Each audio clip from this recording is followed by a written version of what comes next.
Fala, diferenciados, tudo bem com vocês? Meu nome é Felipe Santos, sou fundador da TOC Serviços Automotivos e criador do método Oficina Diferenciada. E no vídeo de hoje eu quero te ensinar como montar um time que veste a camisa e parar de apagar incêndio na oficina. Aliás, a tua oficina só não cresce por conta que só fica apagando incêndio, sabia? E vamos começar então pelos erros clássicos dos donos de oficina. Aliás, você saber os seus erros, às vezes você vai ter alguma conexão em comum comigo, porque eu tô falando dos erros baseados em mim. Eu achava que liderar era mandar, tá? Eu achava que até 2020, até entender um pouquinho mais de gestão, para mim liderança era mandar. Não tava nem aí pro resultado. O negócio é que tu tem que fazer o que eu tô te pedindo. O que acontece com isso?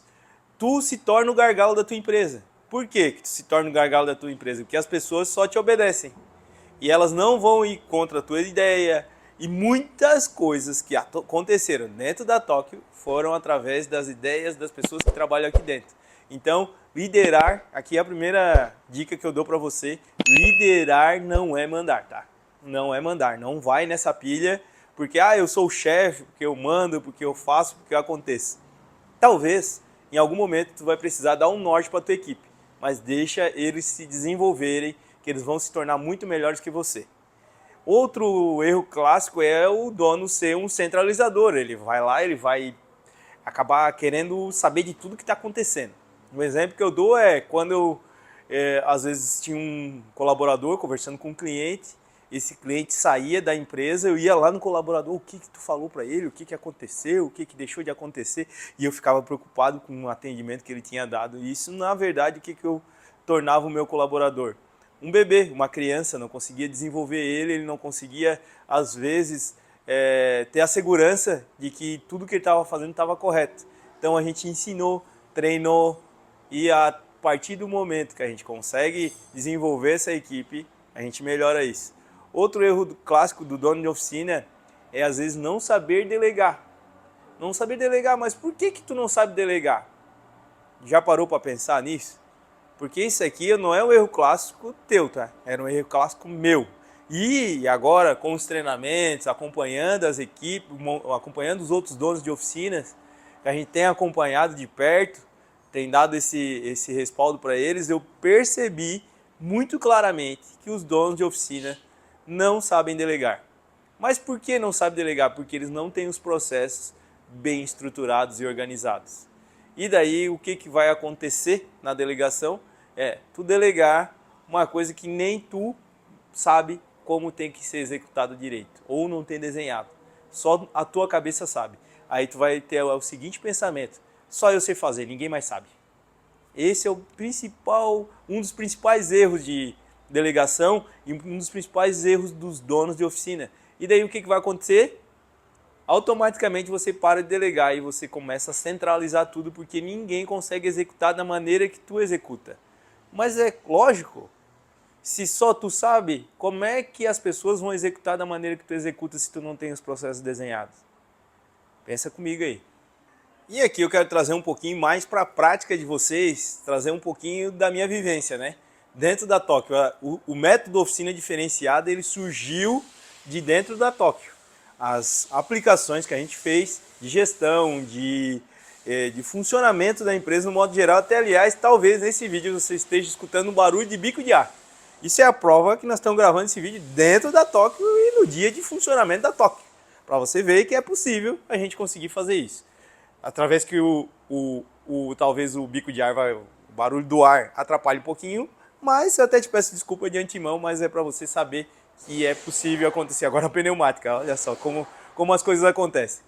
Mas dentro da Tóquio, você acredita que nós da Tóquio, nós já fomos avaliados em 4.3 do Google, chegamos a bater 4.2. E quando isso aconteceu, eu comecei a me ligar que eu odiava que falasse mal da minha empresa. Eu odiava. Me sentia muito mal, me sentia muito incompetente. Incompetente é a real, né? Porém, o que eu percebia que realmente eu era um incompetente porque eu não tinha um conhecimento suficiente para resolver os problemas do cliente. Que às vezes eu limitava o conhecimento da empresa ao meu conhecimento. E hoje o que eu percebo é a gente mudou totalmente o jeito que a gente lidera, a gente desenvolve as pessoas. Hoje eu tenho gente para montar câmbio automático que montaria muito melhor que eu. Eu tenho hoje gente para trabalhar com diesel que trabalha 20 vezes melhor que eu trabalhei muito pouco com diesel na minha vida. Eu tenho gente que para montar suspensão muito mais rápida do que eu.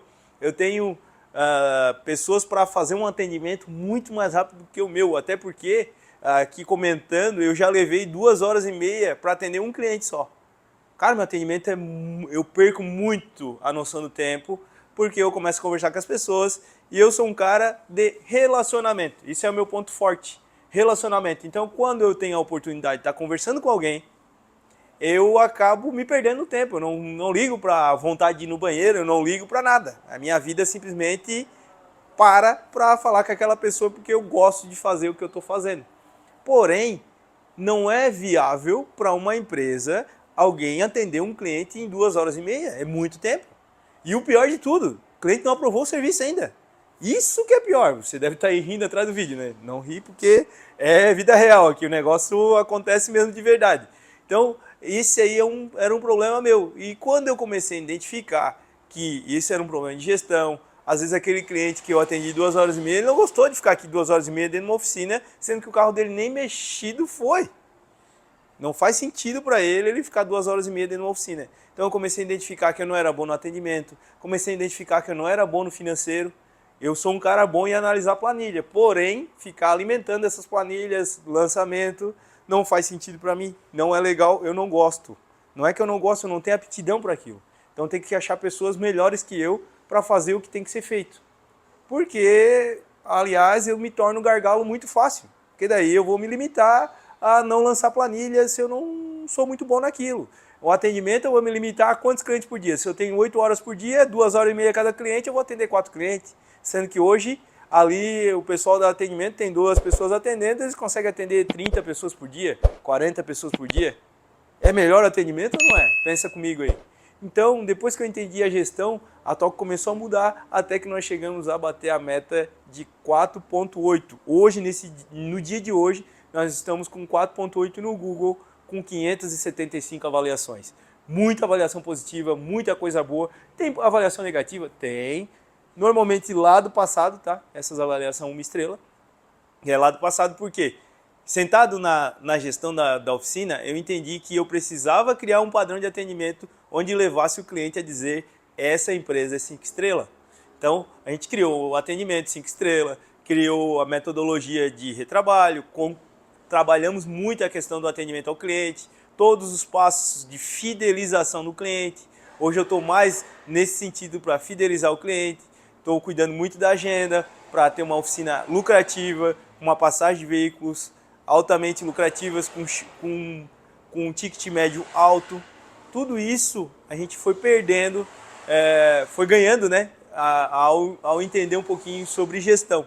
Então aqui eu dou uma dica para você que você pode mudar, tem condição, porque eu, Felipe Santos, eu era faxineiro. Talvez você não foi nem faxineiro, depois que eu fui lavador. Então, se eu conseguir, qualquer um consegue. Como é liderar de verdade, no meu entendimento, tá? Sobre o meu entendimento. Talvez vai ter livros que vai falar alguma coisa melhor sobre isso, sobre liderança. Mas o meu entendimento do Felipe Santos aqui, essa pessoa que está vos falando, humilde. É o que eu fui aprender, o que eu estou lendo, o que eu me desenvolvo, o que eu aprendi, como eu lido com isso. Sobre liderança. A liderança, eu me espelho muito num dos maiores líderes que existiu na face da Terra, que é Jesus. Jesus é um líder, não um chefe. E às vezes a gente é um chefe. O chefe, qual que é o problema do chefe, no meu ver? O chefe é aquele cara que, a hora que ele sai, tá? A equipe dele vai lá e pega o celular. Ah, agora ele não está me vendo. Ah, agora ele não está fazendo isso. Ah, agora ele não está fazendo aquilo. Ah, agora ele não está mais na empresa, ele saiu. Ele saiu, a empresa para. Talvez você seja essa pessoa, porque eu já fui essa pessoa também. Por isso que eu estou falando para você. Eu era aquele cara que se eu saísse, a empresa saía junto comigo. Parava tudo junto comigo. Porque eu era um chefe que cobrava, que exigia, que lhe dava relho. Vamos dizer assim, relho, porque eu tinha até uma crença limitante que falava assim, ó, se elogiar, estraga. Não vou elogiar, porque se eu elogiar, vai estragar a pessoa.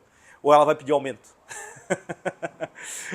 Experimenta pensar comigo aí. O cliente que já te elogiou, tu já voltou para pedir para ele assim, cara, paga um pouquinho mais já que tu me elogiou. Não voltou. Então assim, você pode desenvolver essa cultura de elogiar os teus colaboradores também. Né? E o líder de verdade, no meu ver, ele lidera por resultados. Ele não vai liderar por detalhes. Ah, porque o celular, porque isso, porque aquilo. Inclusive aqui na Tóquio, não sou contra ninguém usar o celular, porém, a pessoa tem que me entregar o resultado. Se não me entregou o resultado que eu preciso, do que ela foi contratada para fazer, não faz sentido essa pessoa trabalhar comigo. Porque eu não vou ficar aqui controlando, vencendo isso. Ah, quanto tempo tu tá no banheiro? Ah, quanto tempo tu tá isso? Quanto tempo tu tá aquilo? Ah, agora tu tá ali de papinho, agora tu tá isso e aquilo. Lógico, se a pessoa entrou agora, a gente já diz as regras do jogo. Cara, assim, aqui não é um ambiente que tu vai ficar de papinho ou vai ficar perdendo teu tempo com o celular, porque senão tu não vai conseguir chegar no resultado que eu espero de ti. Então, aí é um detalhe e um ponto importante como eu vejo a liderança. A liderança ela tem que ser medida por resultados, até porque senão tu nunca vai conseguir sair da tua empresa. Se tu ficar liderando por chefia, ele vai acontecer, até talvez vai acontecer um pouco de resultado, assim como aconteceu comigo. Durante 11 anos da Tóquio, ela foi liderada dessa forma. Agora faz 5 anos que ela é liderada através de liderança de verdade. Nesses 5 anos eu consegui criar a Tóquio Educação, eu consigo pegar férias, eu consigo pegar folga, eu consigo, tenho direito de ficar doente, eu tenho direito de às vezes não vir, porque eu não estou bem. Hoje eu trabalho em torno de 10% no máximo na operação lá, na mecânica, em qualquer lugar da oficina. Eu até gosto de ir lá porque eu amo desmontar carro, amo fazer, às vezes eu pego lá e gravo um vídeo para fazer publicações, enfim, usando o marketing já da empresa. Eu vou lá, sento na cadeira dos atendentes para olhar os processos, desenhar os processos, ver se está tudo bem orquestrado, porque a empresa, quando foi criada há 16 anos atrás, no dia de hoje, que está sendo gravado esse vídeo, a Tóquio tem 16 anos. Mas, cara, 16 anos atrás era um jeito de atender o cliente, hoje é outro.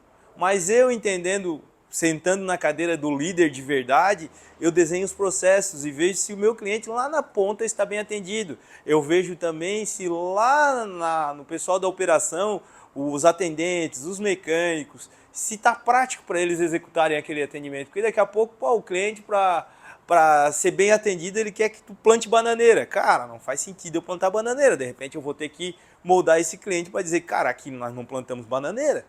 Não dá para nós andar te atender de cabeça para baixo, ou deitado, ou de uma forma ou de outra. Então a gente adapta o nosso atendimento para ter o resultado melhor possível, desde que não atrapalhe a operação também. Então, cuidei muito desses detalhes. Então isso é liderança de verdade, tu entender, fazer reuniões produtivas, conversar com a tua equipe, entender os propósitos, passar o propósito da tua empresa para as pessoas que estão ao teu redor também, dizer onde tu quer chegar. Isso faz toda a diferença, toda a diferença. E você é influenciador direto da tua empresa, por incrível que pareça. Está na sua mão, você como dono de oficina, está na sua mão influenciar o resultado dela. Sim ou não? Pensa aí. Responde aqui embaixo, aliás. Comenta aqui embaixo. Se você acha que você influencia o resultado da sua oficina, digita 50. Se você acha que não influencia o resultado da tua oficina, digita 100. Comenta aqui embaixo, vamos ver. Vamos ver o que vai sair. Depois eu vou ler, tá? Eu vou ler lá os comentários lá embaixo. Show de bola. Gente, aproveitem, já que vocês são capazes de influenciar o resultado da tua oficina. Aproveitem, influenciem para o bem. Você vai mexer na cultura, você vai dizer onde você quer chegar, os valores, os teus princípios, e depois vocês vão contratar pessoas mais parecidas possíveis com você. E a hora que você conseguir essa façanha de contratar pessoas parecidas com você, você não precisa dizer para elas fazer as coisas, elas vão fazer por si só. Não precisa nem dizer, porque a pessoa que ela integrar um valor da Tóquio é integridade. Se a pessoa ela é íntegra, não precisa ficar dizendo para ela, olha, tu não passa aí o orçamento de coisas que não precisa. Cara, ela já vai dizer, eu não passo esse orçamento porque não faz parte. Se a pessoa é uma pessoa que gosta de estar se em melhoria contínua, ele automaticamente, ó, tem aqui, ó, melhoria contínua, um dos nossos valores. Eu não preciso ficar dizendo para ela que tem que estudar. Eu não preciso ficar dizendo isso para ela, tem que estudar. Cara, a pessoa quer estudar. É bem diferente daquela pessoa que não quer nada com nada. E quando tu consegue contratar pessoas que estão no mesmo nível que você, automaticamente você vai conseguir um resultado extraordinário. E detalhe, tá? Liberdade para você gerir a tua oficina de verdade e ter direito de ficar doente. E agora, para facilitar a tua vida, eu quero trazer algumas ferramentas que a gente utiliza aqui na TOC, tá? Que ajuda muito na liderança. Primeiramente é a reunião semanal. Felipe, toda a história da TOC já aconteceu reuniões semanais? Não. Não aconteceu reuniões semanais, não. Nem sempre foi assim. Nem sempre aconteceu as reuniões, acontecia uma reunião a cada 1 ano, eu acho, talvez. 2 anos, sei lá quanto tempo. Sei que a gente ficava, pra mim era um martírio fazer a reunião.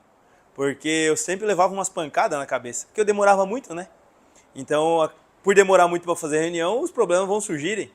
E se tu incentivar eles a falarem, os teus colaboradores, automaticamente tu vai ter muitos problemas para ser resolvido. Então, o que eu fiz? Quando eu comecei a entender que reunião era a chave para o meu negócio, porque eu não precisava me espelhar em ninguém que já tivesse uma oficina. Até se vocês seguem a gente aqui, talvez provavelmente já viu algum vídeo da Tóquio, o tamanho que ela é hoje, no dia de hoje, ela tem um espaço de 1.100 metros quadrados, sem treinamento, inclusive eu estou dentro sem treinamento, gravando este episódio para você, mas nem sempre foi assim. De onde que surgiu tudo isso? As percepções de reuniões. De entender que às vezes um cliente ficou chateado porque o carro dele ficou na poeira. Hoje a gente tem um espaço interno para guardar os carros prontos. Entender que trabalhar com o pé na água é desconfortável, porque o meu técnico já trabalhou com o pé na água. Chovia dentro do galpão, uma lâmina de água desse tamanho com uma botina que entrava água dentro do pé, trabalhava com o pé molhado. Isso é desconfortável. E talvez de olhar para a minha estrutura de elevador que o cara falar assim, eu não boto o carro ali porque eu tenho medo de cair na minha cabeça. Essas foram algumas pontos que eu escutei nas primeiras reuniões que eu fiz. Eu digo, caraca, mano, como é que eu posso estar deixando alguém trabalhar na minha empresa dessa forma? É muito ruim para quem trabalha, é muito desconfortável para quem trabalha. E implementar as reuniões semanais, para mim, foi uma libertação. Por quê? Até tem um valor nosso aqui, que é conhecimento liberta, né? E quando a gente conhece, sabe dos problemas, fica mais fácil da gente resolver. Porque às vezes a gente não tem nem consciência, a gente não tem consciência que por que eles não estão botando o carro lá, às vezes a gente não conversa com a nossa equipe. Isso não é liderar para mim. Isso é mandar, bota o carro lá e pronto. Só que, cara, o cara está correndo risco da vida dele. Pensa, caiu um carro em cima da cabeça dele. Não era revisado os elevadores faziam barulho, a gente não cuidava desse detalhe. Detalhe grande, né? Que a gente já viu vários acidentes em oficina. Detalhe grande. Não escutava os clientes. Não escutava quem atendia os clientes. Cara, assim não tá legal. Um dia eu escutei de uma tomada solta na parede. Cara, uma tomada estava solta na parede, era pegar e botar um parafuso, fixar ela bonitinha, mas estava tudo solta. Daí, cara, como é que tu vai gerar valor para um cliente, sendo que tu tem uma tomada solta na parede? Beleza, nem tudo precisa ser perfeito, mas tu pode fazer tudo que tiver ao teu alcance. Só que eu, Felipe, nunca tinha percebido aquela tomada na parede, solta. Mas quem trabalhava na recepção percebeu e me comentou, Felipe, cara, aquilo lá tá solto. Assim como em reuniões passadas, aconteceu o quê? Eles falaram que tinha uma goteira, que nesse galpão novo agora que eu estou gravando, tem uma goteira. Tinha uma goteira bem em cima da bancada de trabalho. Eu não sabia, eu não trabalho lá na bancada. Só que se eu não faço reunião, o que acontece com um colaborador? Ele vai só reclamar, mas com o outro, não reclama com a pessoa que está ali. Porque você não dá abertura, às vezes você é reativo o tempo todo. Alguém vai falar alguma coisa para ti, tu reage. E o que acontece? Tu sendo reativo, automaticamente as pessoas não vão falar mais nada para ti, porque eles têm medo de ti. Essa é a verdade, porque a hora que eu for lá falar com o Felipe vai me dar uma patada. Talvez no passado era esse a impressão que eles tinham da minha pessoa. Talvez seria isso, né? Por conta da reação que eu tinha. Cada vez que alguém ia falar comigo, eu não dava abertura, reagia, não deixava, às vezes, a pessoa até explicar o ponto de vista dela. E acabava com isso perdendo, às vezes, a oportunidade de melhoria, que a gente não escuta. Então, reuniões semanais, tá? Como tu vai implementar uma reunião na tua oficina? Vou falar para vocês como eu fiz. Primeira coisa, se tu quer ser ouvido, tá? Existe estudo sobre isso, agora não vou entrar no mérito do estudo, mas existe sobre isso, se tu quer ser ouvido, primeiramente tu tem que ouvir. E às vezes um dos maiores erros que a gente tem dentro da oficina é a gente não ouvir. Achar que o nosso jeito é o jeito melhor que existe de fazer aquela determinada ação, um determinado problema, resolver qualquer problema. É o meu jeito que tem que ser o melhor, não existe outro jeito melhor. E quando tu ouve outra pessoa, porque o engajamento muda, detalhe, o engajamento muda, tá? E o que eu fiz, tá? Primeiro que eu vi que as reuniões não funcionavam na sexta-feira. Tentei implementar na sexta depois do horário. Cara, sexta-feira o pessoal quer ir embora. Quer passear, quer descansar, a cabeça tá a 1000 graus, um monte de carro para entregar e aquele monte de compromisso para ser entregue. Um monte de carro, a semana toda já um sofrimento todo, bem complexo de talvez, às vezes problemas complexos de ser resolvidos, cliente chateado, uma série de coisas. E a melhor maneira que eu identifiquei de fazer a reunião é no primeiro dia da semana. Útil, né? Primeiro dia útil da semana. Por que eu estou falando primeiro dia útil da semana? Porque agora, nesse dia que eu estou gravando esse vídeo, o primeiro dia da semana útil foi terça-feira. Então a gente fez a reunião na terça. Terça, 7h43, começa a nossa reunião. Estando todo mundo ou não estando todo mundo? A gente vai começar. Quem não veio, perdeu. Perdeu a oportunidade, às vezes, de se expressar, perdeu a oportunidade, às vezes, de dizer o que é grato, que a nossa reunião ela foi estruturada o quê? Um dos valores nossos é gratidão. Só que, cara, gratidão, por que a gente tem isso aqui dentro? Porque, cara, a gente vê que quando a gente agradece mais e reclama menos, a nossa vida vai para outro patamar. Eu entendi isso, porque eu era assim, reclamava muito, reclamava do sol, reclamava da chuva, reclamava do carro que está andando pouco, mas tinha carro para andar, reclamava que estava de sol, mas eu queria ir para a praia. Reclamava que estava chovendo, mas eu queria a comida na mesa. A gente sabe que só vem a comida através da chuva.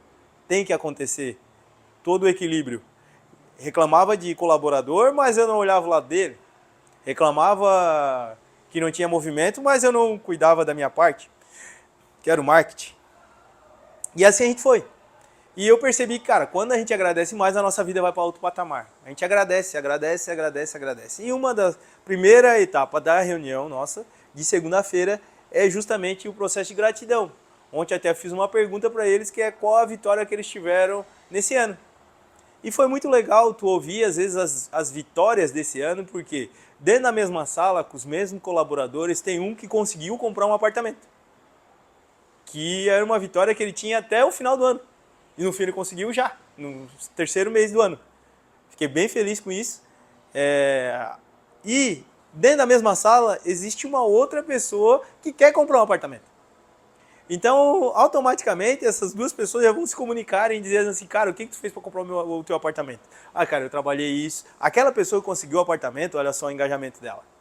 Aquela pessoa que conseguiu comprar o apartamento, ela foi lá, ela trabalhou um pouco mais depois do horário, ela não se importava de ficar um pouquinho mais, ela ia lá, ela fazia um checklist bem feito, para sabendo que isso ali afetaria o trabalho dele, ele fez um checklist bem feito, fez uma série de coisas a mais do que normalmente faria para poder conseguir o que ele queria. Por quê? O resultado que ele tinha é baseado na vivência que ele tinha. Se ele queria alguma coisa a mais, ele precisa fazer algo a mais. Concorda? Para aí e pensa. E você também, como dono de oficina, se você quer alguma coisa a mais, já começa implementando reunião. Aproveite essa aula aqui, ó, gratuita, não está sendo cobrada nada. Aproveite essa reunião, essa aula aqui, ó, e já implementa a reunião na tua oficina. Nem perde tempo, nem pensa. Mas a reunião escutativa. Primeira reunião escutativa. Depois você começa a implementar melhorias e ver onde que está errando, traz o problema para a tua equipe resolver. Tá? A segunda parte da reunião é o reconhecimento. Reconhecimento interno, porque eu, agora, neste momento, estou gravando o vídeo, a empresa lá está funcionando, eu não sei o que está acontecendo lá dentro. Eu não sei o que está deixando, está atendendo bem o cliente, não está atendendo bem o cliente, tá legal, fez alguma coisa de legal para a equipe, para a empresa, para um modo geral, que teve um resultado melhor. Eu não estou sabendo. Então o que a gente criou? Criou o reconhecimento interno. Toda reunião a gente abre para reconhecimentos entre um e outro. Um colaborador reconhece o outro. Ah, mas o fulano de tal naquele dia eu estava com uma dificuldade de entregar aquele carro, o fulano de tal foi lá e me ajudou. Ah, o fulano de tal agora me ajudou naquela situação, naquela outra. Cara, aquilo ali gera um engajamento e um trabalho em equipe gigantesco. Por quê? Na outra semana, o cara que não ajudou, ele quer ajudar para ser reconhecido também. Então, é muito nítido isso, que o engajamento da equipe muda total, porque o cara, e é uma coisa sincera, não é nada sacanagem, não é nada para ganhar a figurinha, para dizer, eu sou melhor, não é nada para isso. O objetivo, na real, é saber as coisas boas que um faz pelo outro, e incentivar que isso aconteça com mais frequência. Vocês imaginam um ajudando, todo mundo comissionado, tá? E um ajudando o outro. Aqui acontece com frequência, então por conta dessas reuniões. E depois, o próximo passo da reunião é melhorias. Onde a gente pode ser melhor, a gente traz às vezes um problema. A gente tinha um problema aqui na Tóquio que era, às vezes o cliente reclamava muito do preço. Estava reclamando do preço. Eu peguei, puxei todo mundo, cara, eu preciso de ideias. Como a gente vai melhorar isso? E cara, surgiu cada ideia. Da ideia que surgiu aí um plano de pagamento, de condições de pagamento, onde a pessoa só digita o valor da US e já aparece todas as condições de pagamento que a empresa aceita. Então quem entra novo já é muito mais rápido, pega muito mais fácil, muito simples, não tem que saber operar o Excel, que a planilha é toda bloqueada, só tem um campo onde ela pode colocar o valor e já vai resolver o problema dela, de todas as condições que nós aceitamos aqui. Não precisa a gente ficar dizendo, aqui a gente aceita assim. O cliente, agora eu quero pagar em 5 vezes, agora eu quero pagar em 10 vezes. Como fica a vista? Como que fica a prazo? A pessoa que entra aqui já consegue sanar todos esses problemas através de uma reunião de escutativa, de fazer a equipe trazer as ideias, porque as melhores ideias vai estar com eles, vocês vão se surpreender. Você que é dono de oficina, se você fizer a reunião, começar a escutar a tua equipe, você vai se surpreender com o resultado que vai ter a tua empresa. Tu pode ter certeza disso. Tá? Vai se surpreender. Outro passo que a gente faz é a parte de grito de guerra. Esse aí é um algazarra, né? Esse é algazarra, porque o grito de guerra acontece na segunda-feira, os clientes às vezes estão lá na rua esperando, que a oficina abre só 8h30 na segunda, às vezes eles ficam até pensando, quando nós fazíamos a reunião mais lá perto da porta, agora está dentro do centro de treinamento, eles não escutam. Mas quando era feito perto da porta, eles diziam, meu Deus do céu, quem vai arrumar agora meu carro são um bando de doido. Então, aqui, reuniões produtivas, é mais importante vocês fazerem, que vocês vão ter um resultado importantíssimo. Recapitulando as nossas reuniões, com reuniões você consegue envolver toda a tua equipe. Por quê? Quando tu escuta eles, leva problemas para eles resolverem, você está trazendo o quê? Engajamento. A pessoa se sente parte daquela cultura, daquele jeito, de uma parte, de um pedaço da tua empresa. Inclusive, o nosso grito de guerra foi criado por um ex-colaborador. E ele falou para mim, cara, eu sempre vou lembrar que eu que criei o grito de guerra aqui dentro da Tóquio. É muito legal isso, porque é envolvimento de todo mundo se sente envolvido. E, aliás, o que a gente mais quer é que os nossos colaboradores tenham o senso de dono. E como é que ele vai ter o senso de dono se ele não se sente parte da empresa? A empresa não escuta ele. Então, tome cuidado com isso, para não cometer alguns erros que eu cometi várias vezes. Primeiramente é a gente não escutar a nossa equipe. Não escutava, eu simplesmente fazia tudo errado. Fazia do meu jeito e tinha que ser. Eu às vezes ia lá, tomava as decisões e também não falava nada. O porquê que eu estou tomando aquela decisão, qual o motivo. Vou dar até um exemplo prático agora, que aconteceu semana passada na oficina. Tinha um carro que um técnico fez o levantamento, só que aquele técnico era um técnico iniciante, ele estava aprendendo ainda. E o cliente acabou aprovando um orçamento grande, bem considerável, de complexibilidade para ser executado. E como aquele técnico era iniciante, eu automaticamente, a gente pensou, né, eu e o líder ali da oficina, o chefe de oficina, a gente pensou, cara, se a gente passar essa pedreira para esse cara, porque a gente vai estar dando uma pedreira para uma pessoa que está aprendendo. É ruim para a pessoa também, porque a gente querer que ela resolva problemas complexos vai dar mais problema para nós gerir toda essa turma aí, porque eu tenho que ficar no pé dela o tempo todo, ensinando o tempo todo, porque ela não sabe executar grande parte do serviço, ela não saberia executar. Nós teríamos que entrar para fazer o quê? Desenvolver essa pessoa. Só que a atual realidade da oficina, hoje, por exemplo, no dia de hoje nós estamos gravando esse vídeo, tinha 9 carros para chegar e nós tínhamos, acho que, 30 carros aqui dentro. Então, é muito carro. Então, a gente precisa dar fluidez, né? E aquele cara que está aprendendo, ele vai fazer um serviço mais simples. Automaticamente, a gente passou esse serviço para um outro colaborador que já tem mais expertise e pegou um serviço simples e passou para ele. Mas antes de fazer tudo isso, a gente conversou com as duas pessoas. Olha, tá passando esse serviço para ti, porque esse serviço assim, assim, assado, explicou o porquê que a gente tomou essa decisão. E a gente pegou o que está aprendendo e falou, cara, não é que eu acho que tu não é capaz, eu acho que tu é capaz totalmente de chegar lá. Porém, no dia atual, eu acho que é melhor, porque vai ficar mais fácil para tu até conseguir resolver os problemas e não ficar uma pedreira, tu não ir com dor de cabeça para casa, por às vezes não conseguir resolver o problema, ter que estar dependendo de nós para tudo.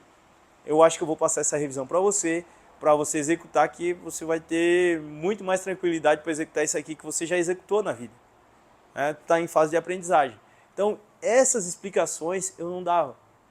Com isso, meu colaborador automaticamente eu acabava perdendo a oportunidade, às vezes, de engajar ele, que ele ficava chateado, às vezes ficava chateado um com o outro, porque o fulano e tal pegou meu carro, porque eu fiz orçamento, o outro executou, porque eu fiz isso e o outro fez, porque eu daí pego o cara que fez, porque daí não fui eu que fiz orçamento e agora tem mais coisa para fazer. E é assim que a gente escuta dentro da oficina, né? Normalmente, né? Normalmente, eu estou falando aqui a minha vivência. É isso que acontece. Então aqui, nesse vídeo de hoje, se você está até aqui, cara, esse vídeo te ajudou de alguma coisa, mudou alguma coisa, vai mudar alguma coisa dentro da tua oficina, não mudou ainda porque você não teve ação. Mas se você tiver ação de colocar isso em prática, compartilha esse vídeo com outro dono de oficina que seja amigo seu, que precise dessa mensagem, precisa dessa informação.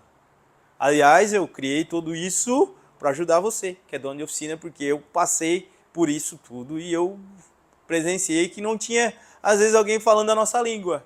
Não tinha pessoas que tiveram passado por aquilo ali, que passaram por aqueles problemas que a gente passa na oficina, que a oficina é um troço um pouco diferente do que tudo que a gente vê, né? É bem complexo lidar com mão de obra, lidar com mecânico, lidar com tudo, com cliente. O cliente não vem feliz dentro da tua oficina. O cliente, eu estou feliz da vida que meu carro quebrou. Não tá, né? Então, se você chegou até aqui nesse vídeo, queria convidar você a compartilhar esse vídeo com seu amigo e também deixar teu like. E se você não é inscrito no canal, se inscreve no canal, deixa aqui teu comentário para a gente saber se a gente está no caminho certo ou não. Queria te agradecer de coração e toda quarta-feira tem vídeo, hein?